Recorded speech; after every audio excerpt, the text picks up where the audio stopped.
මම දැන් කියා දෙන්නේ මගේ ස්වර අභ්‍යාස පුහුණුව පාඩම් මාලාවේ අංක 14 වෙනි පාඩම. මේකෙදි අපි කරන්නේ සෑම ස්වරයක්ම 6 වරක් බැගින් ගායනා කරන්න උත්සාහ කරන එක. මේක ශ්‍රුතියට අපි ගායනා කරන්න උත්සාහ කරන්න ඕනේ.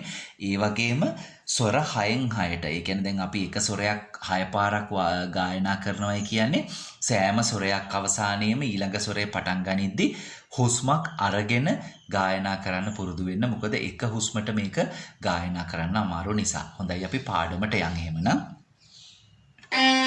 සා සා සා සා සා සා රේ රේ රේ රේ රේ රේ ගා ගා ගා ගා ගා ගා මා මා මා මා මා මා පා පා පා පා පා පා ධා ධා ධා ධා ධා ධා නී නී නී නී නී නී සා සා සා සා සා සා सा सा सा सा सा सा नी नी नी नी नी नी धा धा धा धा धा धा पा पा पा पा पा पा मा मा मा मा मा मा गा गा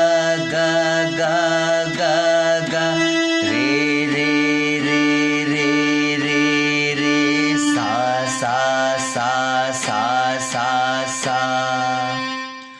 සාමාන්‍යයෙන් එක ස්වරයක් 6 පාරක් වගේ වාදනය කළා එක දිගට 6 පාරක් ගායනා කරන්න පුළුවන් මට්ටම පුහුණු වුණාට පස්සේ අපිට ලොකු ගමනක් යන්න පුළුවන් අපේ ශ්‍රුතිය පැත්තෙන්. සාමාන්‍යයෙන් ඒ වගේ අභ්‍යාසයක් පුරුදු වෙන්න අමාරු වුණත් ඕගොල්ලෝ මහන්සි වෙලා පුරුදු වුණොත් ඕගොල්ලන්ට වඩාත් යහපත් ප්‍රතිඵල ලබා ගන්න පුළුවන්.